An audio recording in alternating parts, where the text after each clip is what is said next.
Hello, everyone. Welcome back to Unapologetically Audacious podcast. Today is a special one. It's been an episode that I've really wanted to have here on this podcast since the inception of the whole idea of creating it. And my guest today is someone who I am very proud of, very excited, and very grateful to have with me today. Joining us is someone who's going to address this Buddhist principle that desire is the root of suffering. And today he is going to unpack that principle and how it affects virtually every pillar, every aspect of our life, and give us a little bit more insight and understanding.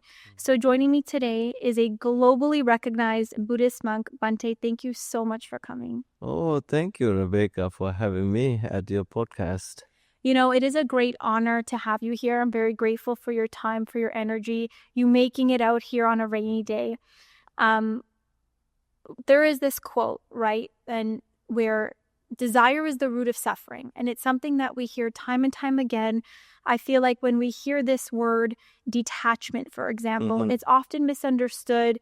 It can be confusing with how to apply it in our lives. Yeah. Because isn't the whole point of life to desire things, to crave things, to build a life, to have dreams, to want, but then it also comes with reaching this mountaintop and then never quite being fully satisfied. So can you unpack, what does desire being the root of suffering, what does that actually mean? I think that's a good question, Rebecca. In Buddhist philosophy, the heart of Buddhist philosophy is called the noble, the truths, four noble truths. And the truth of suffering, the truth of the cause of suffering, the truth of the end of suffering, and the truth of the path that leads to the end of suffering. Okay. So it's called the Four Noble Truths. So the first truth is the suffering. And of course, you know that suffering is everywhere. But when Buddhism talks about suffering, sometimes people misunderstand this word. Oh, Buddhism is all about suffering. Oh, and the Buddhism says life is suffering. Actually, Buddha never said life is suffering. What he said was, there is suffering in life. It doesn't matter where you live, where you go, what kind of life you live, there is this problem. So, why there is suffering? Well, the root cause is the English term desire or the craving. But the English word desire or craving doesn't really give the meaning of the word the Buddha used. In Sanskrit, it is called Trishna. And in Pali, it is called Tanha. So Tanha or Trishna has been translated into English as desire or craving. But the literal meaning of this word is called the thirst. Like thirst, that's the meaning. So craving, desire is like that. Let's say thirst is like, if you're thirsty now, you may drink some water. But at this moment, you're okay. But after half an hour or 1 hour, you're going to be thirsty again. So the Buddha said the root cause of the suffering is this thirst, is this craving, is this desire. So desire is also like wanting. Like wanting more. You are never satisfied. You always feel incomplete. There's another some original, because I'm specialized in the primary sources. So I like if people want to understand this, the root cause of the suffering is desire, then you want to understand why. So it's called uno loco. Uno loco. Loco means world or the life. Uno means incomplete. Incomplete life. Yeah. Like you always feel incomplete. It's no matter how beautiful you look. Okay? Of course, you're looking beautiful. But then the moment you look at another young lady, and then it's, oh my goodness, maybe I'm not enough. I'm not complete. So I want to be looking like that young lady. Or I want to looking like that woman or that person. See, it's like, how people look at the fashion channels. Yeah. When people go to watch or fashion channels, they always feel incomplete. When people look at all these celebrities, their outfits, their look, you always feel incomplete. And so you develop through this feeling incomplete, you develop a desire to be looking like them. Right. Right? So it's a atitto, another word, meaning you're never satisfied. Tanha daso, you have become a slave to your own desire. So would you say that, I guess to some degree, this is something that I say, is that we have to take accountability for the role that we play in our own suffering. So is desire the role we play in our own suffering? Like what is the difference between desiring something, or is it okay to desire something, to desire to maybe look a certain way, or is the solution detachment, or can you break that down practically? What would that look like? What's the difference? Yeah, well, to achieve anything, you need this desire. Right. Maybe it's also a kind of passion, right? So then again, it depends on what you want. So if you want the material things, there's no end to wanting material things. And then, so that is kind of negative. Right. So wanting a spiritual goal is called through the desire, you had to get rid of desire. You have to remove desire. So help me understand. So the right way to desire, if I'm understanding correctly, forgive me if I'm not, it is quite confusing. Yeah. It is quite Yeah, it is. So we have to have a spiritual goal. That should be the intention behind our desire. Yeah, so if you want, let's say you're going through some problem, let's say, the suffering, let's say. So you had enough of this suffering. Now you want to remove this suffering. So then to remove the suffering, first you need to understand what is causing this suffering.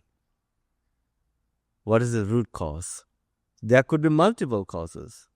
So then once you understand this, then even to remove that particular desire is also wanting, it's also desire, because you want to get rid of it. So then when you get rid of this suffering, at the absence of suffering comes the happiness, the bliss, the freedom from suffering. So that is the good purpose that you have. But the material wanting, there's no end to them. So it seems like the desire of a material world is quite different than something like in our professional ambitions, our personal life, our relationships, because material is just completely different than that. Yeah. So is part of that then detaching from the outcome? Is that part of ending our suffering as well, being more present in the journey? Mm-hmm. Does that sort of fall into that? Yeah, so then you have to be mindful of your goal. So you need to understand what are you looking for? What kind of life do you want? Like, let's say for me, like as a Buddhist monk, my ultimate goal is to realize nirvana, which is the complete end of suffering. So that would be your desire. Would that be considered a desire? Yeah, it is also desire. But then it's a positive desire. Okay. No, this is good. This is good clarification. It's a positive desire. It's a healthy desire, maybe. You can say in that way. So the other things are kind of unhealthy desire because they make you unhealthy. They make you incomplete. They make you wanting more. But then wanting the end of the suffering is a healthy one. It's a kind of letting go. Like, you're not like material desire is piling up, right? One by one. So your life is becoming full of burdens. So it's becoming heavy. Yeah. And this heaviness, the lot of burdens, the lot of loads in this baggage is causing a lot of suffering in your life. And that's just on the material front alone. Yeah. Imagine the emotional baggage that people carry, whether it's from trauma or whatever that looks like. And you mentioned the weight and the burden that material desire could cause. Sort of on that topic of the weight of that burden and the art of letting go, what would you say to somebody who's maybe carrying a lot of resentment? Something that, for example, they can let go of, the role of forgiveness in that, letting go in that, but having that desire to be free from those types of emotional burdens or to better themselves in a relationship, showing up better, shedding versions of themselves that don't serve themselves anymore. What is the connection between desire and letting go in that aspect? Well, it's all about understanding yourself. Like maybe I can say is what kind of art of life you want to develop for yourself. Let's say my art of life, the art of living, is all about being kind, being free from pain, suffering, becoming burden-free. And so it's something like that. Maybe I can demonstrate something. Please. Yeah, let's say, this water bottle. Maybe it's a kind of, it could be heavy for you. Maybe you have a pen. Take it back. Do you want the pen? Yeah, you hold it like this. Okay. Like this. Can you see that, Dean? Yeah. Hold on, let's make sure we can get that. Yeah. We're good? Okay. Yeah. So now, let's say you keep holding this pen like, I know it's not that heavy. It's going to get heavy. But then, it's not heavy, so you want it. Then, now, if you keep holding like this for 1 minute, you're going to feel heavier. Now, it's causing something here, right? I feel it. You feel it. So you already feel something here. Now, if in addition to this one, if you keep adding more, it will be heavier. And then it will be more painful, more suffering. So then people, due to maybe, I would say, maybe ignorance, their ignorance is like, I want this, I want that, and wanting more helps you accumulate a lot of things. And then it's causing a lot of pain. So now you have to understand the problem. Right now it's painful. It's heavy now. So, okay, where does this pain come from? Wanting more? Wanting more. You're holding on to this, right? Out of fear. So, if you think like, without this I cannot survive. So you keep it. In addition to this one, you keep more. Right. And then it's adding more pain. So then what you do is, then you need to be kind to yourself. First, you need to be mindful of this. is these things are actually causing pains. But then you need to have the wisdom. Oh, okay, I see the problem now. Now, through the wisdom, then you also develop kindness to yourself. I want to be free from this pain. So once you know the root cause is this, holding on to this, or through the craving and desire, then the moment you choose to unburden one by one. So I can give myself permission to let go. That's right. So then once you let go, now relax. That is heavy. Yeah. Now just see the pain is gone. Yes. Now you feel relieved. Yes. You feel, at last. At last. I'm free. But think about, there are so many people, like, for example, this was an amazing example, so I really appreciate you sharing that. People like, let's say, to anybody watching that might be carrying not a material load, but carrying a lot in their life, and where things are very heavy, but they don't know how to let go. Yeah. And it's so heavy that becomes their identity. Their suffering becomes their identity because maybe they don't think that they're worthy of a life beyond that suffering, because it's become their identity. And arguably, to some degree, it's they live in this sort of victim state to a degree, one, because of maybe worthiness, or simply because it's really hard to let go sometimes, because on the other side of fear might be a life beyond our wildest dreams. It might be freedom, but we don't know what it's going to look like. The unknown is scary. What would you say to people right now who are carrying a lot of suffering, that are scared to let go? What would you say to them?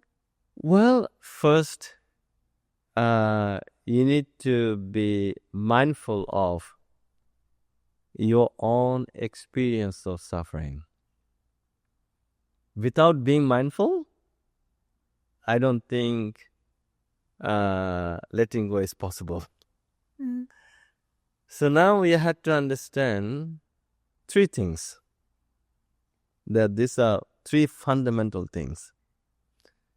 The very first fundamental reality is, no matter what happened to us, what we are hanging on to,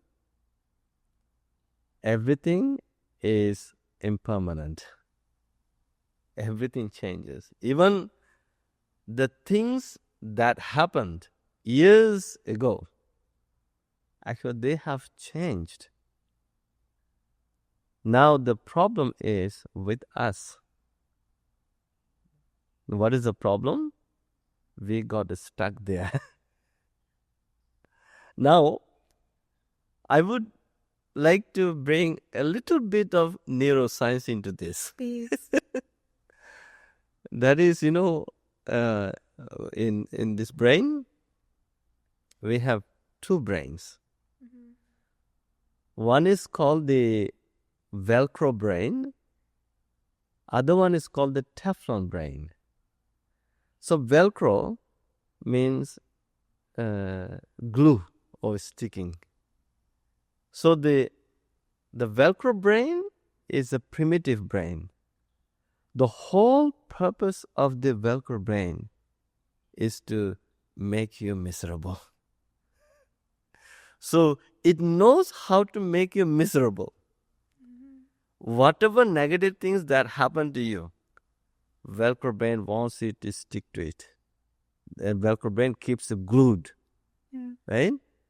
And then once you get glued to all these negative experiences, then it's very difficult for you to move forward. And then you get stuck.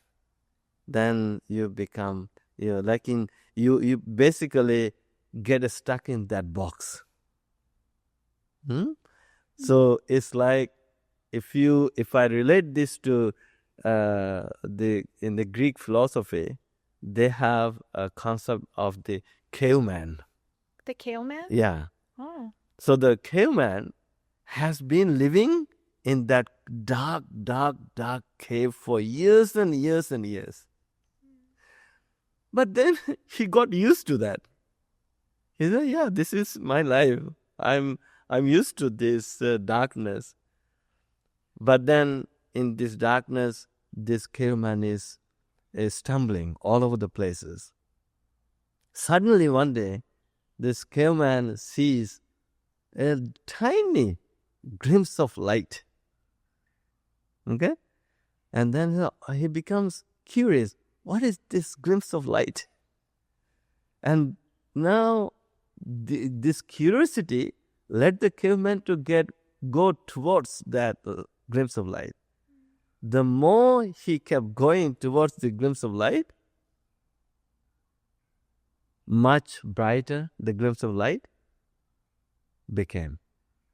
So then it became more exciting. Now he kept going and going and going, and eventually that glimpse of light led him to go out of the cave, dark cave. When he went out of the dark cave, outside he says, wow, it's so bright, full of light. I can see the trees, different kinds of trees, the mountains and other beings. And after seeing all this, the caveman decided not to go back to the darkness. So in the same way, in our Velcro brain, again back to neuroscience, the Velcro brain doesn't want us to go out of that darkness. It wants us to get stuck in the darkness. But it is the Teflon brain, which is the good one, positive brain.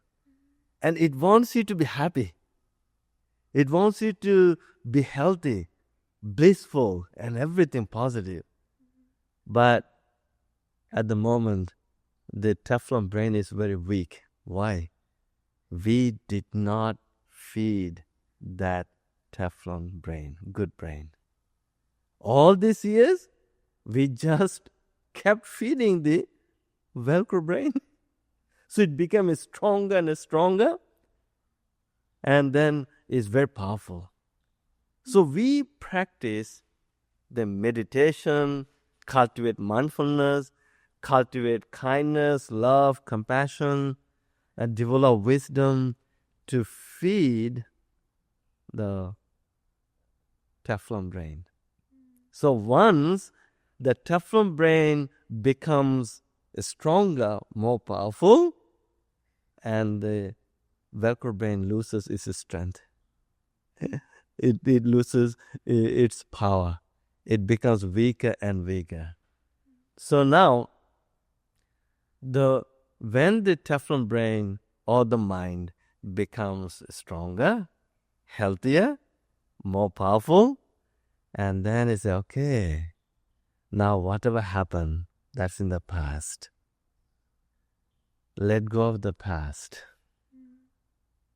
Let go. Otherwise, it's because you're basically carrying a heavy luggage full of burdens, full of negative emotions, negative stories, holding onto negative images. So these are the things making your life miserable. So then, let's say if somebody hurts you, then you keep the image of that person, the mental image. The more you keep this mental image of the person who hurt you, the more it's going to bring pains into your life. So then you had to come to a point, what do I do with this mental image? Shall I carry this mental image and suffer more? Or shall I just drop it and become free? So to make this decision, you need a lot of wisdom. So I think I did have a lot of people coming to me because, as I said, I have been doing counseling since 1999. I still keep doing the spiritual counseling. I see all kinds of people. And people come to me with all these heavy luggages. And people are angry, people are upset, people are going through a lot of emotional pains. And then after listening to this story, then I try my best to help them to see the root cause behind all this. I say, now it's the choice you have to make now, whether to be in the past and live a miserable life, or to be free now, leaving everything aside, letting go. It's like the thing that we demonstrated, holding up a simple pen. But when you keep adding more and more, it's going to make you more miserable. So ending our suffering is as simple as choosing to decide. It's a choice. Today I'm going to empty my luggage. That's right. But does that only come while we feed the good parts of the Velcro brain, for example? Does it come through meditation, through kindness, through these positive intentions? Does it work simultaneously? Because I'm sure there's a lot of people I can relate. I'm sure a lot of people can relate. You might be holding on to something. Yeah. You might say, well, I want to let this go, but I can't. Like it's hard to just make. So when you're in that state where your intention is to let go, but in your body, you still feel yourself holding it. Yeah. How do you fully surrender? How does the body align to surrender? Yeah, that's why you need to talk to somebody who is wiser, who can give you inspiration, motivation, who can help you see the light. So, in Canada, during the Mental Health Month, Awareness Month, in the big billboards on highways that you see, Bell, let's talk. So you need to talk. Yeah. Because when you talk to somebody, you get to see the other perspective. Okay? So again, it's because you basically stuck in this darkness. So when you talk to somebody, that person maybe it could be a wise friend. It could be a wise family member who has a lot of love and kindness for you, who means well for you. I want you to be happy. I want you to be free. And then with that intention, being there for you and saying, okay, Rebecca, how about this? Let's say when you have a lot of anger, if you hold on to grudges, you don't see the positive side of the other person. Let's say people could be, for example, the children could be very angry with the parents. Or a spouse could be very angry with his or her spouse. Then, he did this to me, she did this to me, and I don't deserve it. But then, if you can see, although she did this to me, but there was a time she's the one actually who cooked for me, who made a cup of tea for me at least, who bought me a gift, who helped me go through my difficult time. The moment you begin to see the positive side of that person, then the internal shift is taking place. So it's kind of like that story about the caveman, where I guess in any circumstances you can always find the glimmers of light in anything. Yeah. And that will always transcend the current moment of darkness. And you can hold on to that hope and that light. Yeah. You can let that guide your path. Yeah. Essentially. Yeah. So on that topic of that, I'm really interested to hear more about the ego from you. Yeah. And how that plays a role in desire and suffering, and how that might hinder our ability to grow and affects both positively and negatively. What do you think about the ego? Well, I think biggest problem is the ego. And I think it's a false ego that people have. And but once so it's the ego that makes the people selfish, like self-centeredness. So but then if you can train yourself to become selfless, even to think of other people, to think about others, and then bit by bit you can, well, it's actually, this ego is what we call mana. Yeah, mana. Mana means, the literal meaning is called measuring. You're basically you're measuring. So that is the pride or conceit. So that's the, when you measure, so there are the three ways of measuring yourself. It's called, I'm lower than that person, I'm equal to that person, or I'm higher than, better than that person. So all these three types of measuring is going to make you miserable, feel very uncomfortable. So then you have to understand that it's based on this ego, and again, to remove this ego, you need wisdom. So where does wisdom come from? It's from the meditation. So people learn to meditate.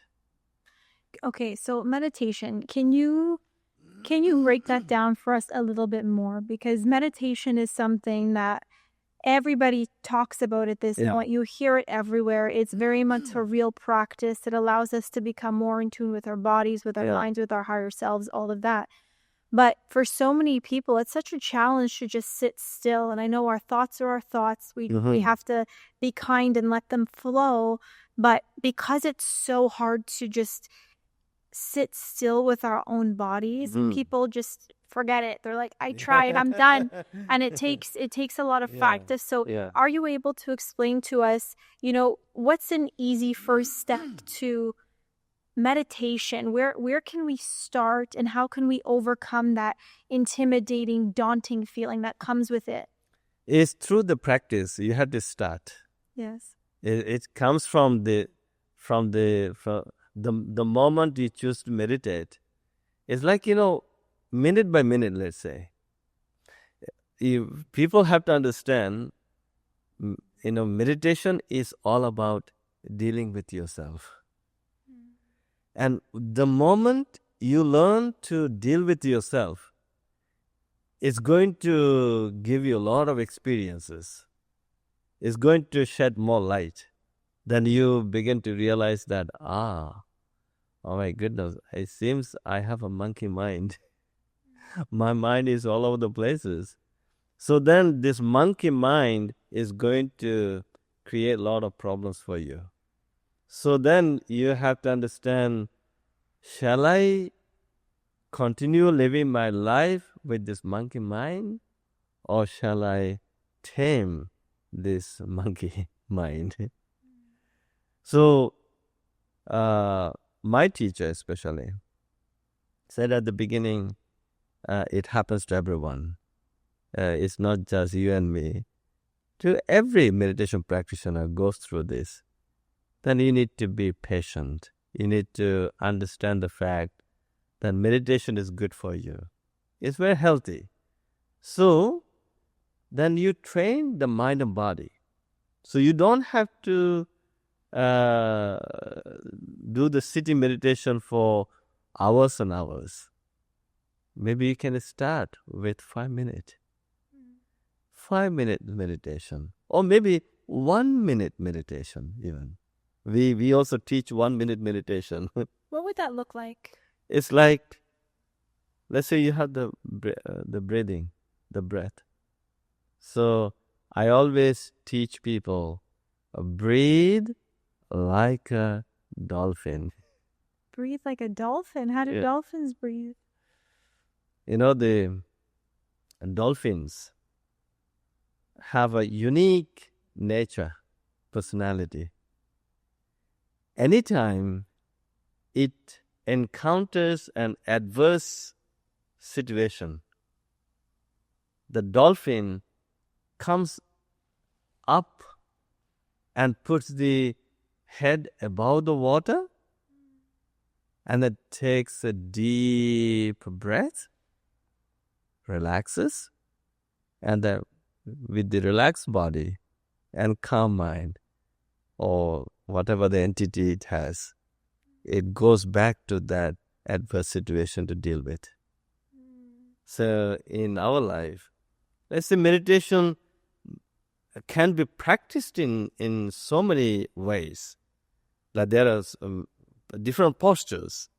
Because standing meditation, walking meditation, mindful eating, mindful sitting, mindful sipping tea or coffee or juice, water. So whatever you do, you just do that mindfully. So 1 minute, so I teach a technique. It's a special technique that I teach. It's called breathing. So this art of breathing has to be done with this technique called SSMK. First S is called slowly. Second S, silently. M, mindfully. K, kindfully. So let's say you're choosing to do 1 minute meditation. So in this 1 minute meditation, you're choosing to breathe. Let's say you have to breathe through the nose. People feel a lot of stress and anxieties because of not breathing enough through the nose. Do you know that? I didn't know. See, now you know. Now I know. Interesting. So you have to breathe.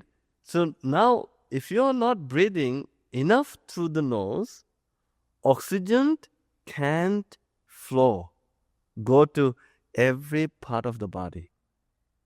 And especially when you're thinking too much of something that happened, or if you have so much on your plate, if you keep thinking about all this, because you keep your eyes open, ear doors open, nose, tongue, body open, and then you're just interested in everything. You're seeing so many things, you hear a lot of noises, sounds, and you smell a lot of stuff, you're tasting a lot of things, food, and you experience a lot of experiences through the physical body.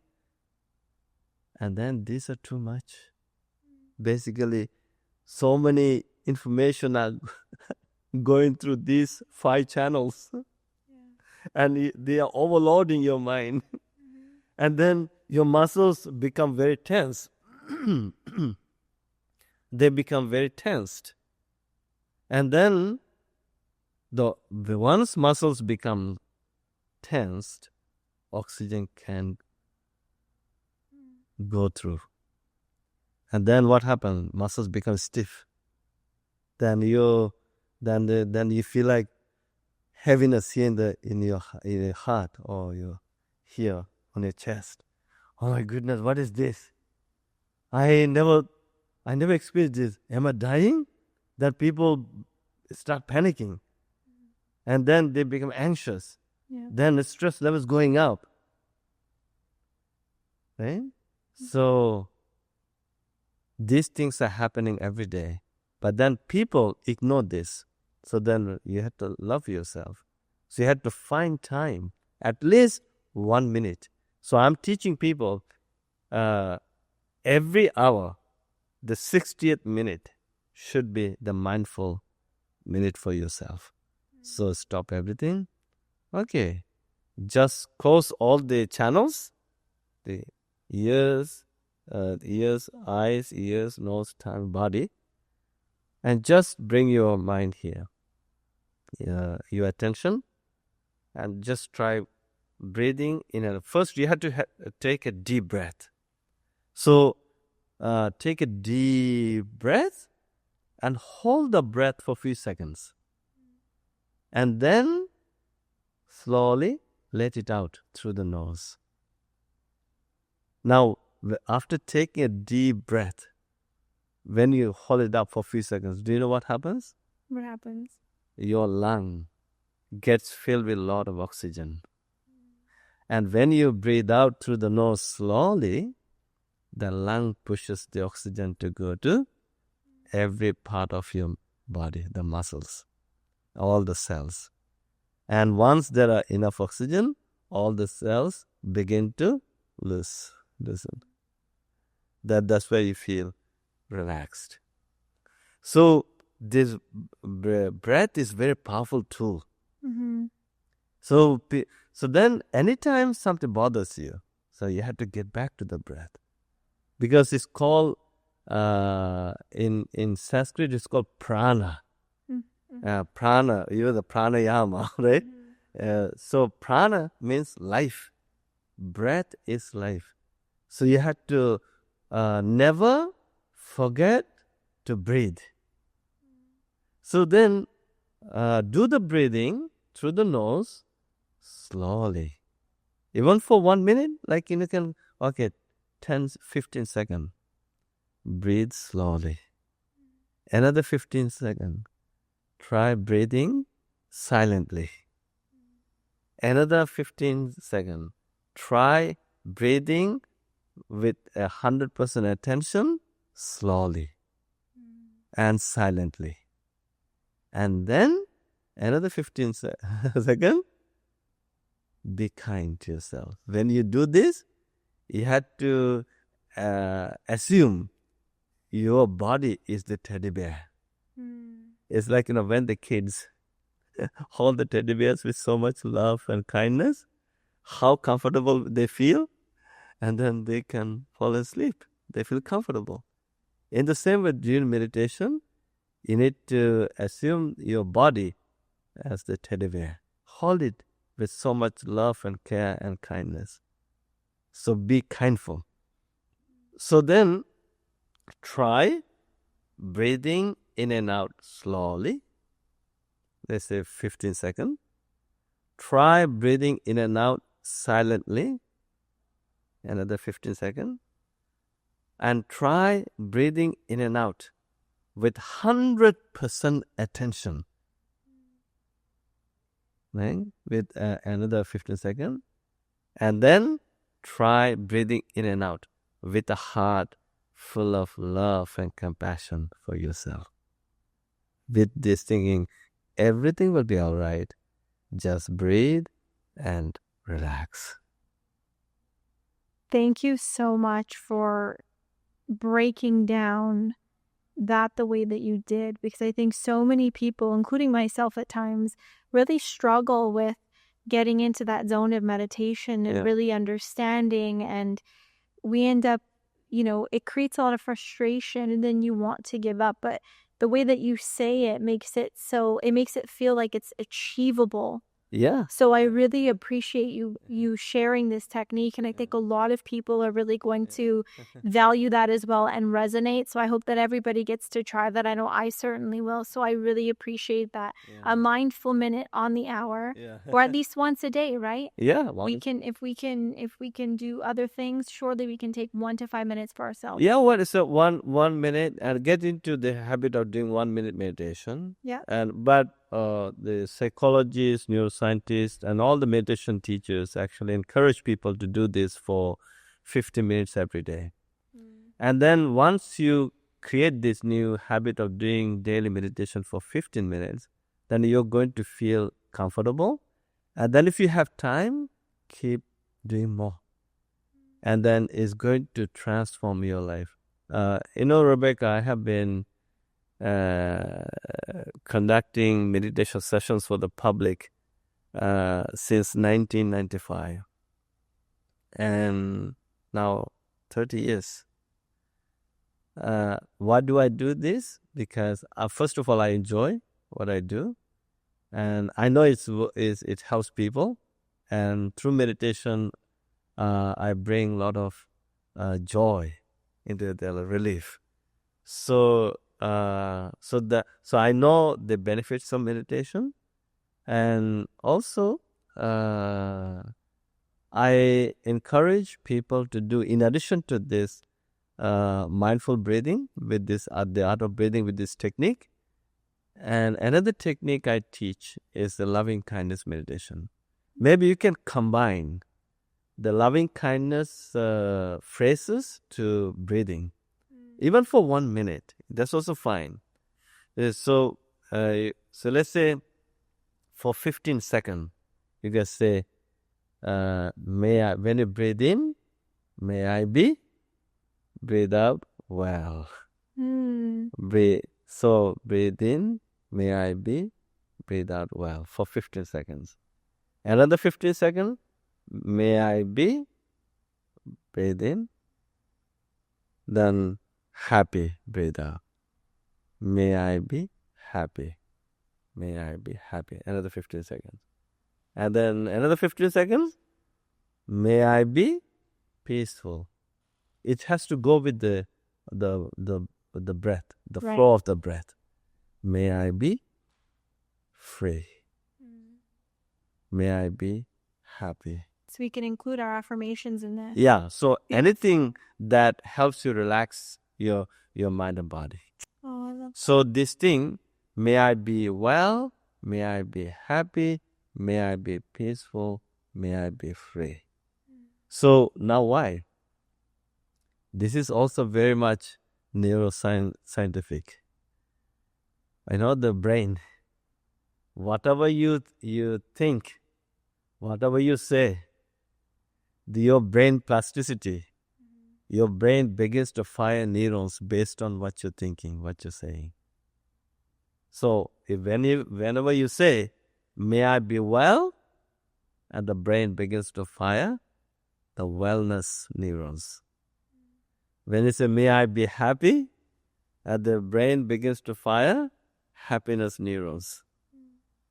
When may I be peaceful, the brain begins to fire peace neurons. And may I be free, and the freedom neurons. So now imagine you keep saying this. Basically, you're wiring and rewiring your brain with wellness, happiness, peace, and freedom. Freedom. You are what you think, after all. That's right.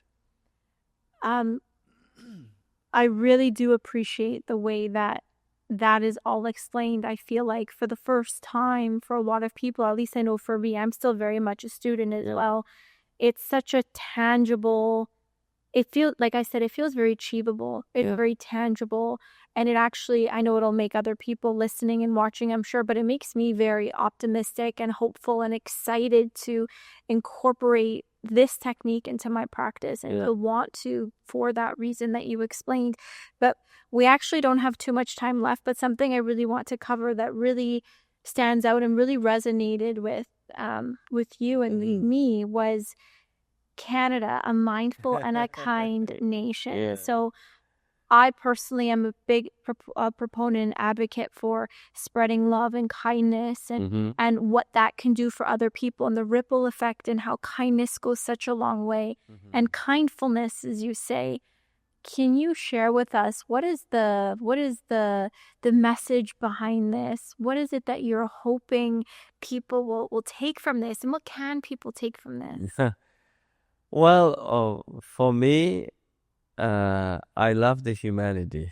Yeah. I love everyone. And see the good. Yeah, seeing good. I have embraced all people as part of my family.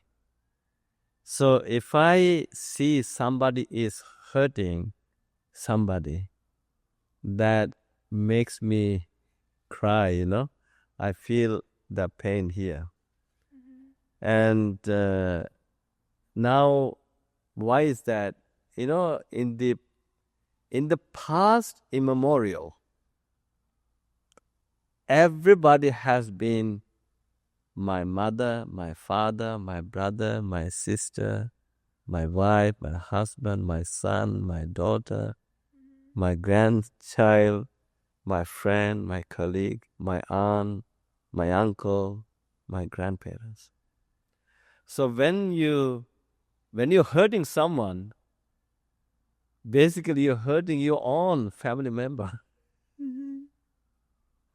So now people could hurt others because maybe there's a problem. Maybe they are not mentally, emotionally fit enough. So I believe through kindfulness practice, we can minimize a lot of negativities. Personally, because first you. So when we talk about the kindfulness, it comes from two words. Kindness and mindfulness is called kindfulness. Mm. So I'm encouraging the world to embrace kindfulness in two steps. What if somebody in the world doesn't see, let's say, somebody who is mentally fit as, someone they want to be kindful towards? What if they lead with judgment instead of kindness and compassion? What can you say to them to provide a shift in perspective? Well, it's that you need to have the hope. You need to see the bright side. It's like first you need to be very, very kind to yourself. Without being kind to yourself, you can't be kind to others. That's the most important thing. So there are so many ways that you can be kind to yourself. Let's say doing meditation is a way of being kind to yourself. And then, and then once you feel okay, then you can be kind to others as well. There's in 1960s, there was an American psychiatrist who authored a book. The title of the book is called I Am Okay, You're Okay. So we do all these practices, kindfulness practices, mindfulness practices, to make ourselves okay. Okay means like, there is no harm from my side. All I have is just love. All I have is just kindness. All I have is just happiness. All I have is just peace and freedom.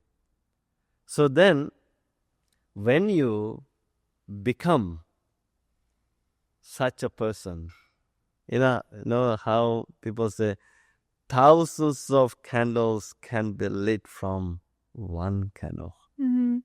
So I'm just encouraging people, just be that one candle. And wherever you go, you can light up. Be a light. Yeah. Absolutely.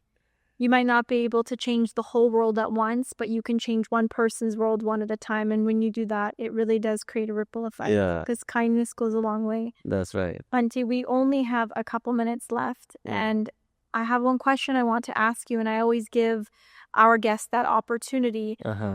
Talking to our listeners, to our viewers today, is there anything specific, a message that you'd like to share with them, a call to action, anything you feel called to share with them today that we haven't covered? Well, all I want people, just be kindful. That's it. It's good for you. It's healthy for you. Without kindfulness, I think we all are going to be in danger. The world is going to be in danger. Once we choose to be kindful, I'm going to be safe, and you're going to be safe. So, anytime anything bothers you, I would like you to just have faith in yourself and sing this kindful song. What is this kindful song? Just, take a deep breath and relax. And then, put your right hand to your heart, left hand to your tummy. And closing your eyes, just sing this kindful song. May I be well. May I be happy. May I be peaceful. May I be free. And then take a deep breath and relax. And we also could wish the same thing to someone, like you, whoever it could be. And the same thing. May you be well. May you be happy. May you be peaceful. May you be free. Then you could wish the same thing to everyone, all. May all be well. May all be happy. May all be peaceful. May all be free. So that's all. If you want to live a healthy, happy, peaceful life, this is something that you can embrace. And I always encourage people to sing this kindful song because that's the best medicine for almost all mental health issues, emotional struggles. Thank you so much for sharing that, Bhante. This episode has honestly been incredible. It's been one of the most amazing conversations that I've had. You've provided so many tangible examples and practical ways to navigate life. And I hope that people listening, people watching today, I hope they choose to have an open mind, to give themselves permission to let go, to end their suffering, to recognize the difference between a positive desire or a desire with this material intent, for example, and to empty their luggages a little bit more and practice meditation and just lead a life that is more fulfillment, that is more kindful, as you say. So thank you so much for this honor, for sharing your time, for your energy with me today, for educating our viewers and your listeners. It's truly been a pleasure. So thank you so much. No, thank you for having me. It was such a wonderful conversation we had. And then if your audience would like to read my book, Are You Kindful, to see whether you are kindful or not, you can read that book. Are you kindful? That's the title of my book. Are you kindful? Ask yourself that question. Yeah. Bhante, thank you so much. I'm so grateful. Yeah, thank you, Rebecca. Wish you well.